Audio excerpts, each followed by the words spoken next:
Development is all about balance, and there are no hard and fast rules to it. You just have to keep reevaluating what you're doing to make sure you're doing it well. As far as apartments go, there are a number of reasons why they're attractive to municipalities. They provide workforce housing, which right now, if you've seen the housing market, it's a huge topic, is where our office and retail workers are going to live. But also, they're a huge influx of cash year over year to a city because their taxable value is so high. But their infrastructure repair costs are super low, especially when you compare infrastructure costs to like a subdivision. They're low. They are higher in services though, like police. So there are these reasons why they're attractive. You can see why so many municipalities build so many, but I don't think anybody is in favor of putting them all over the place and adding the cars to the road and the kids to the schools.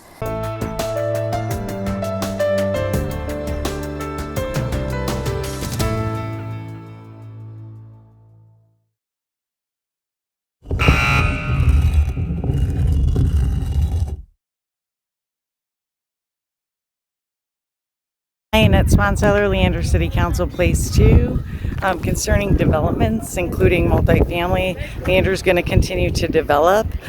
Concerning multifamily in general, there are currently over 3,300 apartments developed. There's over 7,000 that are either planned, under construction, or under review right now, for a total of over 10,000 multifamily apartments. I support less dense growth. I do so because the residents of Leander have expressed that in multiple ways and multiple times throughout community interactions with the comp plan that's being updated.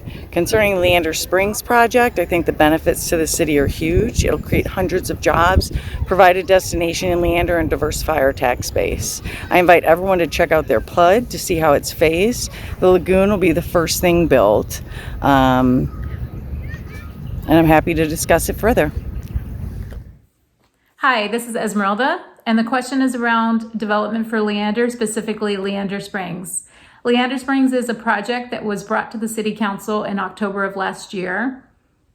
It features 78 acres of mixed-use land with a crystal lagoon. In January, the City Council, in a 6-1 vote, approved to move forward with the Leander Springs project, with one dissenting member. My questions are, what are the next steps? Why did we approve this without the water study being complete?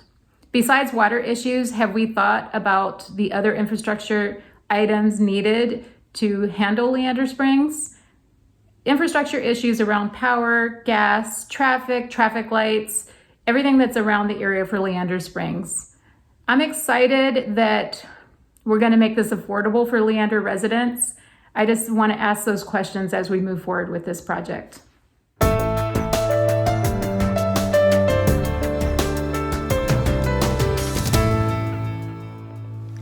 Hi, Nicole Thompson here, candidate for Leander City Council, Place 4. As I think about the multi-family developments that are going up all over town, it seems, it does cause me some angst and concerns when I think about those facilities and those buildings that are going up. Are we moving too fast? Are we growing too fast? And the main concern is, do we have the infrastructure to support all of this new development? We want to make sure that we have enough water for everybody that's moving to our city and that's living here. But when we think about the lagoon project specifically, my main concern is making sure that the performance-based tax incentives are adhered to, that we are staying on top of it as a council and making sure we keep the developer to the standards that have already been agreed upon in the contract. Thank you. I want to say that I think our current council is doing a good job overall, but especially with regards to developments. Sitting on the Planning and Zoning Commission, I see a lot of cases come through that are very complex in nature, and the council is trying to balance the rights of the landowner with the needs and wants of the city. And as we continue to grow and land becomes even more scarce, this will become an even tougher task. I personally feel that a multifamily component is needed in any large development like Leander Springs. The amount of multifamily can be debated, but multifamily is a part of our city's needs. And speaking of Leander Springs, I feel this deal was one of the best I've seen for the city with its triggers and stage gates. We need to ensure we are structuring future deals the same. The city will not lose 1 penny if the land isn't developed, and any incentives that the developer receives is only triggered at certain revenue points. This type of structure benefits the city, and I applaud Mayor Hill and the council for this very smart business deal. We need to make sure we have enough multifamily communities in Leander to support our new neighbors. Whether these are people who are moving into the city and need someplace to live while their new home is being built, or maybe they're just not traditional home buyers, we need to make sure that all of the people moving to our great city have somewhere to live. As an added advantage, having these multifamily communities gives us the opportunity to have more of a multicultural experience in the city and in our schools. As far as the lagoon goes, I'm all in favor of this project, provided that it's handled in such a way that we do have responsible growth.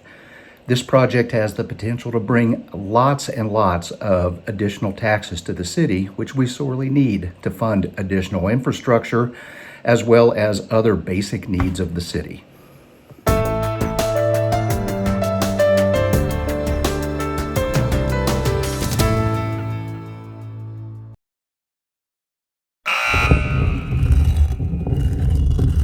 So generally speaking, I'm not going to be for or against just general classes of things. I think we owe it to the city of Leander to be able to evaluate a project on the merits of that project and not create these blanket denials for no reason. And with Crystal Springs specifically, I don't know that it's a project I can get behind at this point just because there's too many unknowns. We don't know if Leander has an exclusivity agreement. We haven't heard anything about the implications if they do use city water, how that will be handled. If they do impact the aquifer, what are the ramifications of that? Again, I just have too many questions that haven't been answered, and I'm not going to take everything at face value. Thank you.